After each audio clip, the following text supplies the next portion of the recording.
Béliard. 8h46, ils sont là. Nicolas Canteloup avec Julie.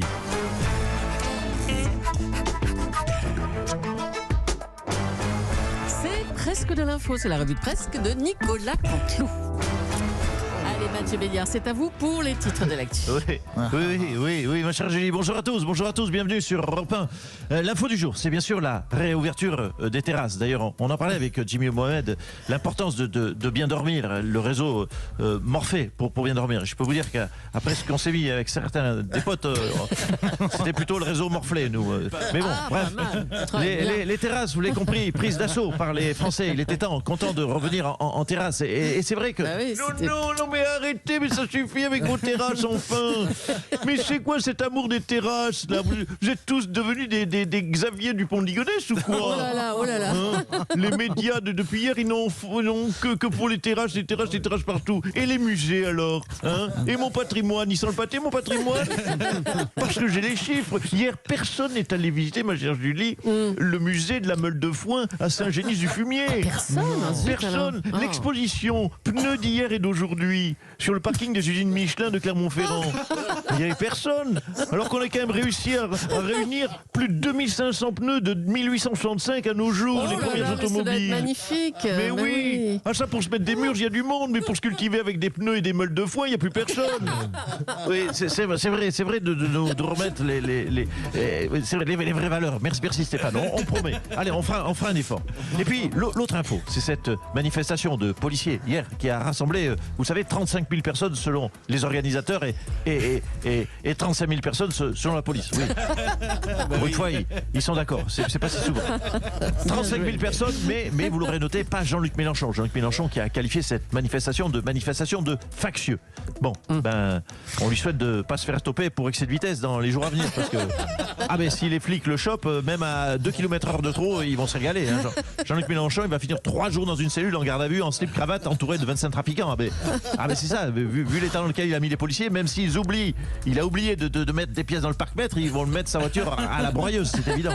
Allez, bon courage à M. Mélenchon, on a une pensée pour lui. Ah, Julie. Merci Il a pas le Mathieu. permis, Jean-Luc Mélenchon. Il Je n'a crois qu'il pas a le permis, ouais. Donc c'est le chauffeur qui trinque alors. Oui, ce sera pour lui.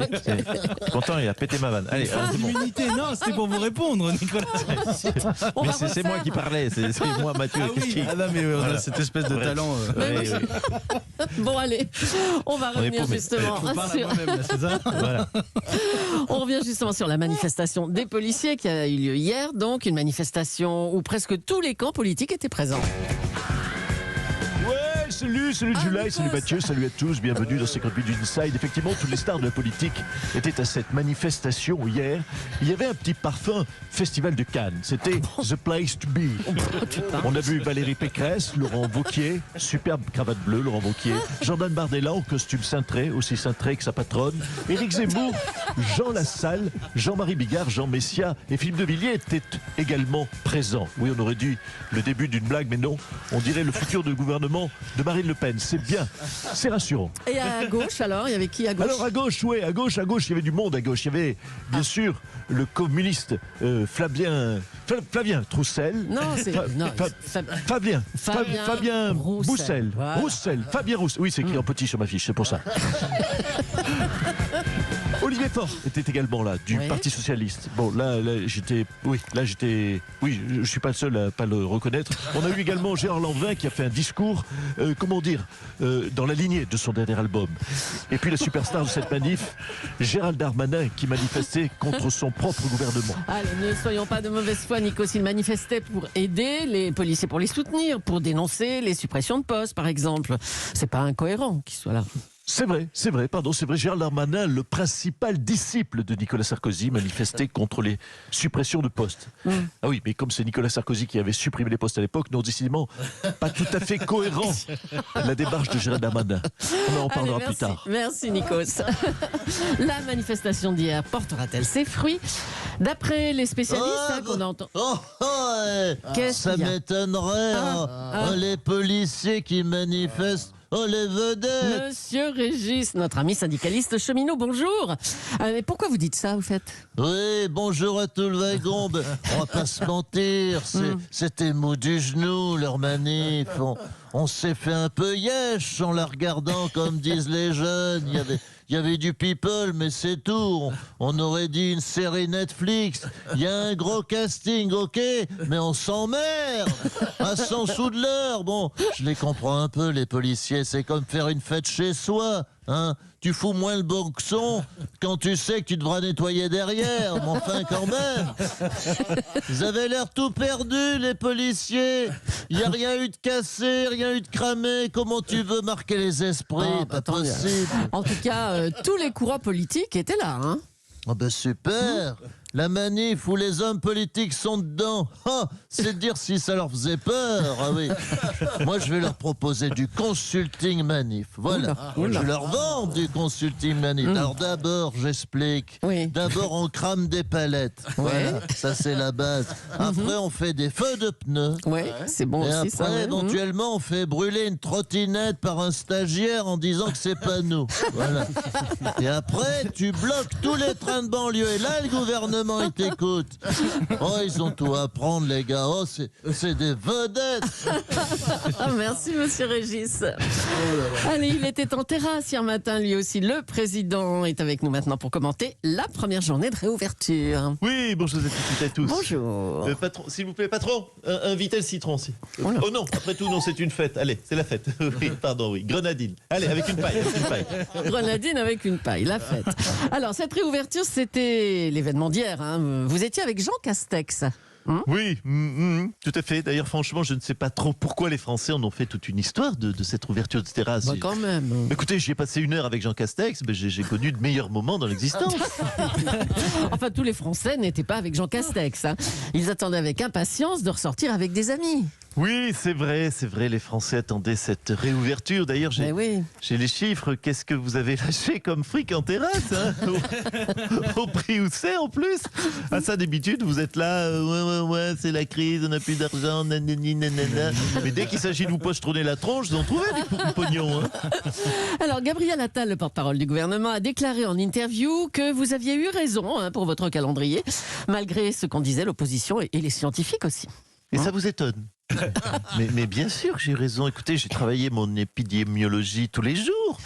Les scientifiques sont mignons, mais quand on n'a pas le niveau, on n'a pas le niveau. Qu'est-ce que vous voulez que je vous dise En tout cas, il faut que nous tirions collectivement, je le dis, les leçons de cette pandémie. Voilà, la leçon, c'est que je suis meilleur que vous, tous. Carrément. En intégralité. Voilà, le mieux, c'est que tout le monde admette cet état de fait. Et ensuite, on pourra enfin faire avancer le pays. Eh bien, courage. Merci, Monsieur le Président.